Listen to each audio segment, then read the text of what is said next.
Halo, selamat datang di channel Ruang Taktik. Di video kali ini, kita akan analisis comebacknya MU atas West Ham di FA Cup. Setelah buntu pada babak pertama, seperti biasa, Ten Hag langsung melakukan pergantian cepat pada babak kedua dengan memasukkan Casemiro. Namun, MU justru kebobolan lantaran dikejutkan oleh gol Benrahma setelah sebelumnya bola nampak meninggalkan lapangan, sehingga pemain terlihat nggak siap. Namun, MU berhasil membalikkan keadaan jelang pertandingan berakhir dengan gol pada menit ke-77, menit 90, serta injury time. Nah, kita akan bedah apa perubahan taktikal yang dilakukan Ten Hag sehingga bisa comeback pada laga ini. Let's go, kita bahas sama-sama.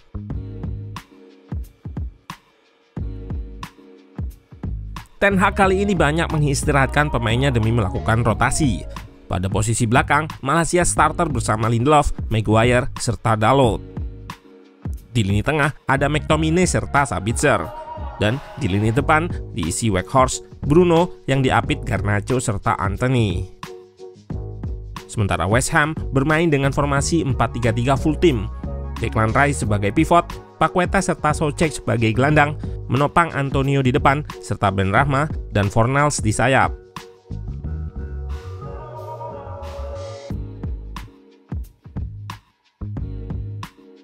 Berbeda dengan laga-laga sebelumnya di mana MU nggak banyak memegang possession, kini dibalik. Ten Hag diuji dengan tim yang banyak bermain menunggu menggunakan medium block. Block press West Ham ini lebih menutup progresi MU ke tengah dengan man marking ke pivot atau McTominay. Dan pemain di depan yaitu Antonio akan press ke pembawa bola, namun nggak terlalu agresif. Cara bertahan ini yang menyulitkan MU untuk melakukan progresi lewat tengah. Terlihat saat goal kick ini, West Ham menerapkan high press dan Soucek melakukan man marking ke McTominay, sehingga pemain Skotlandia ini cukup struggle sepanjang babak.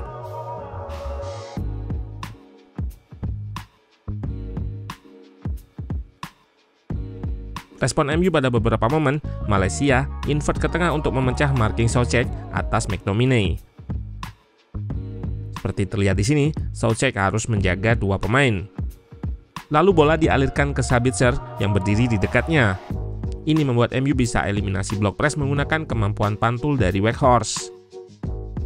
Di momen lain, Weghorst juga terlibat dalam penciptaan peluang lewat kemampuan link up atau pantulan bolanya. Pemain bernomor punggung 27 ini memang masih seret gol. Namun, ia adalah tipikal team player atau pemain yang support untuk tim.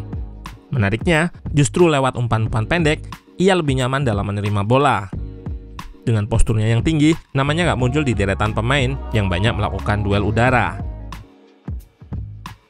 Kemampuan pantulan bola ini digunakan MU untuk melewati press West Ham. Ditunjang juga kemampuan Maguire mengirimkan umpan progresi ke depan. Pada babak pertama ini, MU memang menciptakan beberapa peluang, namun dilihat dari XG nggak begitu tinggi. Anak asuh Ten Hag relatif kesulitan untuk mengalirkan bola ke pertahanan West Ham. Possession banyak, tapi lebih di area sendiri. Langkah yang diambil Ten Hag adalah memperkuat possession MU dengan memasukkan Casemiro dan memperbanyak aliran bola ke kotak penalti lawan. Kita lihat dari statistik passing ini, meski bermain dengan menit yang sama, McTominay hanya membukukan 20 umpan. Sementara Casemiro 2 kali lipatnya. Memang akurasinya lebih bagus McTominay, tapi kita harus lihat statistik dengan konteks yang lebih dalam. Terlihat Casemiro lebih banyak melakukan umpan ke final third atau sepertiga akhir, sehingga mempertajam serangan MU. Umpan-umpan ini jelas lebih beresiko, sehingga akurasinya pun nggak begitu tinggi. Namun, MU harus dihadapkan pada situasi ketertinggalan lewat gol yang dicetak oleh Benrahma. Gol ini bermula dari bola yang out, namun belum melewati garis sepenuhnya, meski terlihat pada angle ini seperti sudah lewat. Hal ini juga yang membuat pemain nggak siap, dan Benrahma melakukan penetrasi tanpa kawalan berarti. Menurut Ruang Taktik, ini adalah kelemahan Maguire yang kurang sigap dalam menutup ruang. Terlihat jaraknya cukup jauh saat Benrahma melakukan shot. Biasanya Varane maupun Lisandro Martinez akan segera menutup ruang tembak lawan.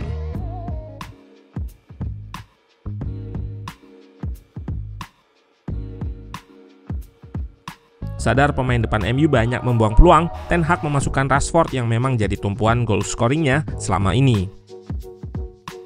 Lisandro Martinez juga masuk lantaran ia memiliki kemampuan ball playing untuk possession. Pun begitu, MU mengalami kesulitan lantaran West Ham menurunkan block pressnya dari medium ke low block.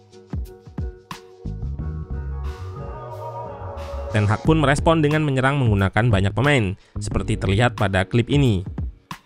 Total ada 7 pemain di depan, menyisakan 3 pemain di belakang, dan Lisandro dengan kemampuan ball playing-nya menjadi inisiator serangan.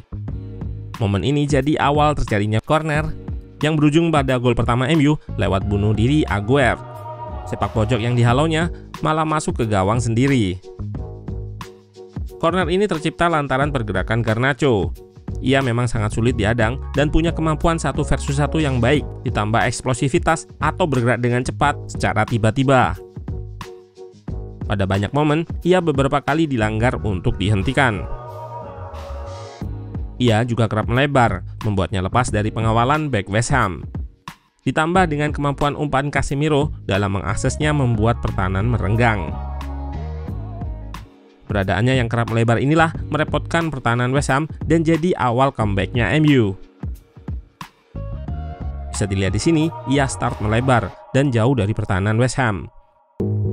Meski ada bola ke tengah, ia tetap menjaga kelebaran, dan ketika tendangan Weghorst gagal, Garnacho mendapat bola pantul dan menyelesaikan dengan akurasi tinggi.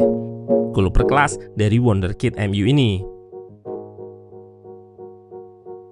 Pada gol terakhir, kita kembali lihat peran Weghorst sebagai pressing forward. Work rate-nya dalam mengejar bola membuat bek West Ham lepas kontrol, dan bola muntah tepat ke Fred yang melihat peluang tersebut dengan bergerak ke depan.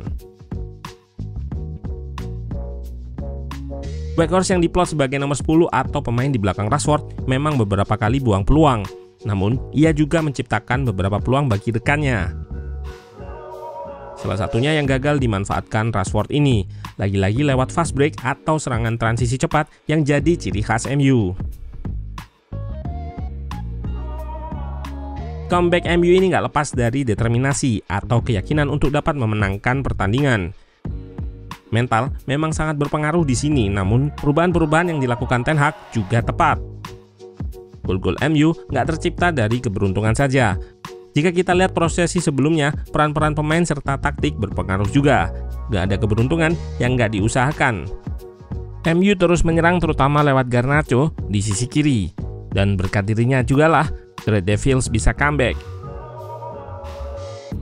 Bagi ruang taktik, Garnacho adalah pemain terbaik pada pertandingan ini.